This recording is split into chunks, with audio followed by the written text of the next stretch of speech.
Halo, saya Siti Hindasah, mahasiswa pengembangan masyarakat Islam. Di sini saya akan menyampaikan simulasi gempa bumi. Yuk perhatikan.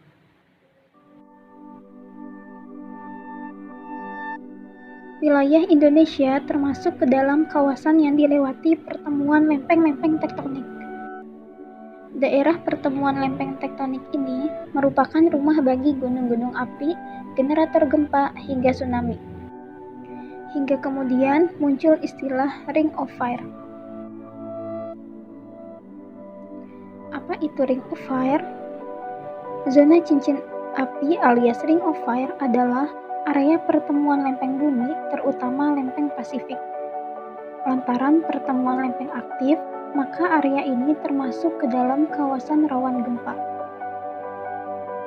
Selain itu, di sepanjang zona subduksi ini terdapat gunung api aktif yang jumlahnya lebih dari 450 gunung api.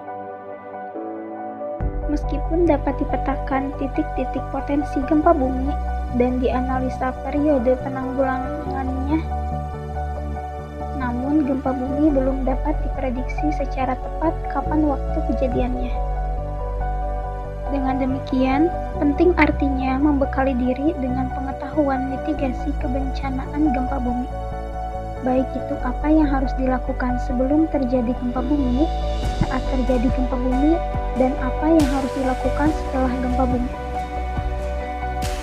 Terdapat beberapa cara yang dapat kita lakukan ketika terjadi gempa bumi. Pertama, tetap tenang dan jangan panik saat menyelamatkan diri. Jika terasa tanda-tanda gempa bumi, cepatlah ke lantai dasar dan keluar bangunan. Namun, jangan panik selama proses menyelamatkan diri ini ya. Kamu harus tetap tenang dan tidak berlari, terlebih di keramaian. Apabila memang ingin bergerak dengan cepat, cukup lari kecil atau jalan cepat saja. Kedua, jangan gunakan lift saat berusaha keluar gedung. Cara menanggulangi resiko gempa bumi berikutnya yaitu hindari lift. Tahukah kamu, lift merupakan salah satu alat yang sangat tidak disarankan untuk digunakan saat terjadi bencana alam. Meski kamu berada di lantai teratas gedung pencakar langit pun, sebaiknya gunakan tangga saat melarikan diri. Pasalnya, ada kemungkinan aliran listrik mati, sehingga lift macet dan kamu akan terjebak di dalamnya. Ketiga, cari tanah lapang atau kosong saat gempa bumi. Sesampainya di luar, pastikan kamu berdiri di tempat yang jauh dari bangunan apapun.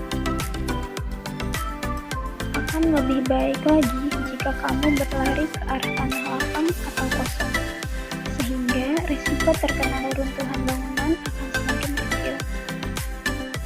Kamu juga disarankan untuk tidak merapat ke pohon atau tiang selagi mencari lokasi yang aman, sebab keduanya merupakan benda yang mudah roboh akibat gempa atau getaran. Keempat, cari perlindungan kepala jika sulit keluar. Langkah mitigasi bencana gempa bumi berikutnya yakni lindungi kepalamu. Ini berlaku jika gempa cukup kuat dan kamu tidak bisa keluar dari ruangan. Carilah benda yang bisa melindungi kepala, apapun itu, untuk menghindari risiko terluka jika terjadi keruntuhan bangunan.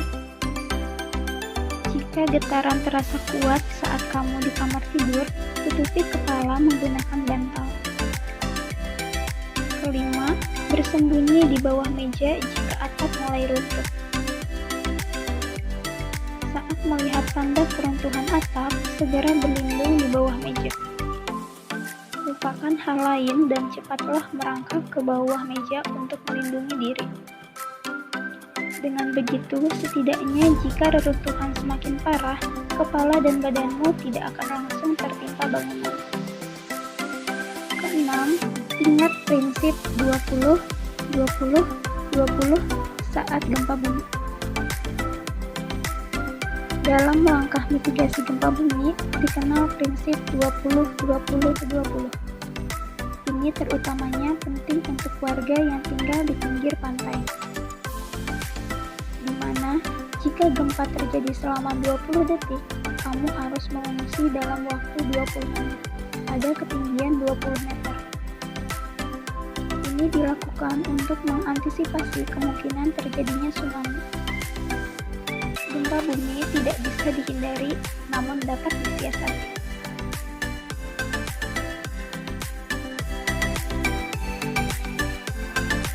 Setelah melihat simulasi gempa bumi, semoga bisa lebih siap siaga ketika sewaktu-waktu mengalaminya.